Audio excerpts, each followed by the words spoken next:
Alexandre Pantoja versus Kai Asakura goes down at UFC 310, and I should really start these videos knowing what I'm about to say, but here we go. Kai Asakura, for the most part, has fought in Ryzen in his last few fights, and I say last few fights, I mean like the majority of his career really, where soccer kicks and illegal shots to the ground are allowed. Illegal in the UFC at least. A lot of the finishes Kai Asakura has gotten in throughout his career are through soccer kicks on the ground and finishing opponents there. Pantoja, on the other hand, is a good grappler, has taken people down and grinded them out. We're looking at Royval, we're looking at Moreno, fighters that he wants to impose his will on through his grappling.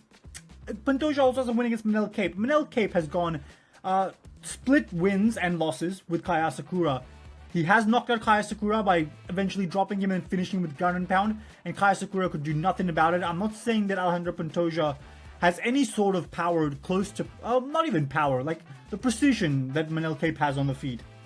Not at all. But Pantoja does have the ability to take Kai Asakura down. I know there's a video of Marab shooting takedowns on Kai. Let's just call him Kai, right? We're friendly, right, Kai? And Kai Asakura, Kai, stuffing the takedowns 5 times. But in a fight, when you're not just specifically training for takedowns, when you're not specifically knowing the opponent is trying to shoot takedowns, when you know you're not just training takedowns, it is a lot different. Pantoja against Alex Perez was able to get his back within the first 30 seconds on the feet, submit him immediately in a really high-paced, fast-paced fight. I'm kind of questionable about Kai Asakura's actual overall takedown defense, in my opinion. I think if he does end up dropping Alexandre Pantoja, I think he's going to have a little bit of a hard time finishing him, because he can't just kick him in the face, like in a soccer style. If there is any chance, I swear to God, it's very hard to like control instinctual muscle memory. I swear to God, I can so see this fight ending in DQ just because Kai Asakura, out of just habit, just boots Alexandre Pantoja straight in the mouth, getting himself disqualified. I can so see that. But knowing Pantoja, the dumb idiot, he's not an idiot, but knowing the warrior idiot that he is, as a lot of these fighters tend to be, like Anthony Smith, I bet you if that happens, he's like, no, I'm good to go. No, bro, just take the fight and just win and just leave. It's horrible for the fans, don't get me wrong, but for my prediction, if you can't tell already, I do think Pantoja's going to win, right? I think, and also, Kai Asakura has been saying, I have this special nuclear option, I can just KO Pantoja if he's coming in, I touch him and he dies. Nah, I ain't hearing it. He went to a split decision with Manel Kape, a razor close fight that could have really stick on to Manel Kape, and then in the second fight, in the second round, Manel Kape KOs him, right? I'm not using MMA math, but Pantoja did beat Manel Kape quite comfortably, like he was clearly 2-1 in my opinion. Or maybe there's a better argument you could make for Pantoja winning 3-0 in that fight than you can for Manel Kape winning that fight. In general, 2-1 or whatever.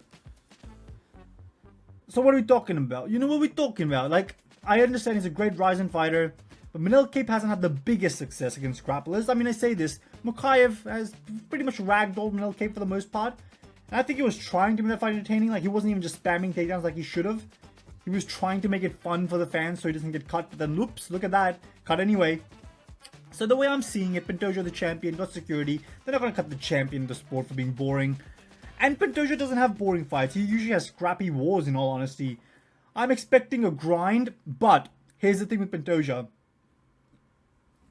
I don't know. Sorry, I just had a whole pizza.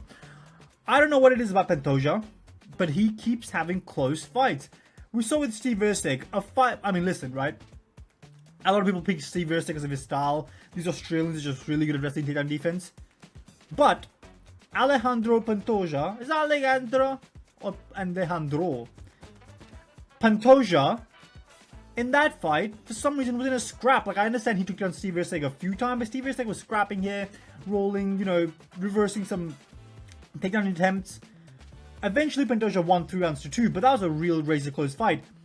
I don't know what it is about Pantoja where you can just guarantee it's going to be a close fight, edge of your seat, no matter who it is. In this case, I don't... This is the one where I'm like, it probably could be not that, just because there's such a, you know, disparity in, like, the comfort level of the two organizations that the fighter has fought in. Like Kai Asakura is used to Ryzen, they fight inside of a ring. It's real, if anything actually, Kai Asakura is probably going to have a better time circling out of takedowns inside of a cage just because of the way you move around in a cage from laterally. It's like in a circular motion, so you don't actually end up getting cut off by the ring at any point. So I guess that's an advantage for Kai Asakura, but I still think it's going to take some adjustment period.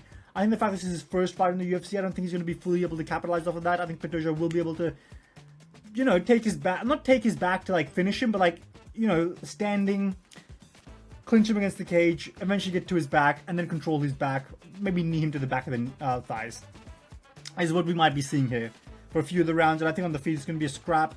I don't think Kai Asakura's precision, like, I don't think his power, and you got to remember one more thing, there's another huge factor in this fight. Kai Asakura fought at bantamweight in Ryzen. Manel Kape fought at bantamweight. Manel Kape made the flyweight cut when he got to the UFC, and he's missed weight so many times, and Kai Asakura is apparently having a good time cutting weight in terms of it's apparently easy for him. But we saw what happened to Manel Kape. He seemed a little bit more diminished coming to the flyweight division. Like, that's the thing. When you go from a high weight division to a lower weight division, like, I hear people saying, oh, this guy's a double champion. He moved up a weight division. Fuck moving up a weight division, in all honesty. I swear to God, it's way harder moving down a division, because all of a sudden the skill level increases drastically going down. Your body's more diminished, more depleted than it was before when we were a higher weight class. That's why Colby Covington doesn't come down in lightweight. The guy keeps saying he's a lightweight naturally, but he fights at his natural weight division. Like, he only cuts 10 pounds max, if that.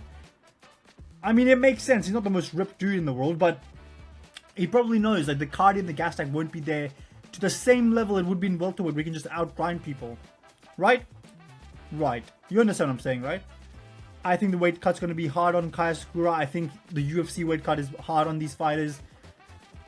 I think one of the main reasons the UFC signed Kai Asakura is because the flyweight division is completely dead. The bantamweight division is thriving. There's star power top to bottom. I say this, the new up-and-comers are failing to become stars. Like Carla Phillips, I can already guarantee you that Mario Bautista will be a nobody in the division. I'm highly doubtful that he ends up becoming a star based on his previous performances. Hey, but anything's possible, right? Bantamweight division's fun. They're like, okay, the flyweight division's struggling. Moreno's a star, but he's just coming off losses to the number one contender. And the champion in Pantoja. Right? So he's the star, he's lost. Royval, do we want to push Royval? Urseg was getting a title shot. We're looking at people like Mukaev getting cut, who had some potential to be a name in the division. We don't have too much happening in the flyweight division. So what they're thinking is, alright, this guy Kai Asakura, bring him in. He's a big name from Japan. Huge following, massive following on social media. Massive following on his YouTube channel. Bring him in. All of a sudden, they have eyes on the division. We have the Asian market looking. And if he wins, guess what? They're going to Japan to do a pay-per-view. Potentially. I'm not sure. Maybe it's a fight night to start us off with. Maybe Kai Asakura doesn't get pay-per-view points immediately. Maybe he has to like earn it after like defending his title once. Maybe they can do a fight night in Japan and have, you know what? Do it in the Tokyo Dome. I think Tokyo Dome has a roof over it, doesn't it? Like for 35,000 people, it'd be amazing to see a pay-per-view in the Tokyo Dome.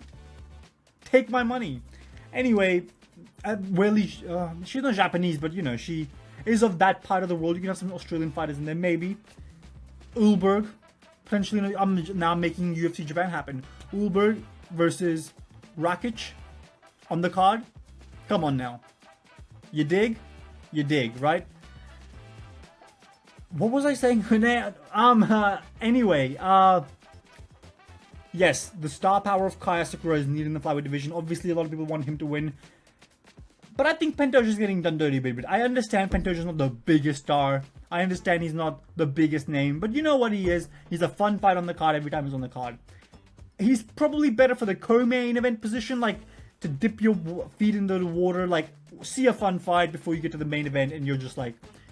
Which is for a fight that you're really, really hyped about. I'm not sure if Shafkat versus Bilal was that fight. But, you know. That's usually what I think is a good name to have. But you do want someone to build off of his name. You want someone to finish him. If Pantoja wins here, I do believe he ends up getting his third title defense. Royval, Urseg, yeah. But the flyweight division is a bit dead. Like, Urseg got an undeserved title shot. Kai Asakura undeserved. After this, who is there? Tyra just lost. Royval probably again. And a second or third chance, I suppose. At this point against Pantoja. That's what we're looking at. Anyway, the pick is going to be Alejandro Pantoja. I've parlayed him with Dominic, the Dominator. Is that his nickname? Reyes. Devastator. Whatever. The Anthony Smith Destroyer.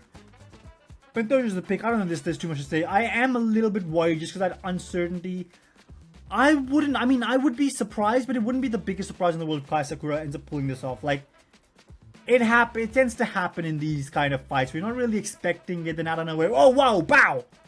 All of a sudden we got a new champion, right? Right. Anyway, I'm on 129 subscribers. Thank you.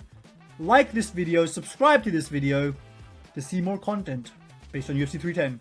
And give me to 150 by UFC 310, please. I know it's a big goal. We only have a week left. The subscribe button.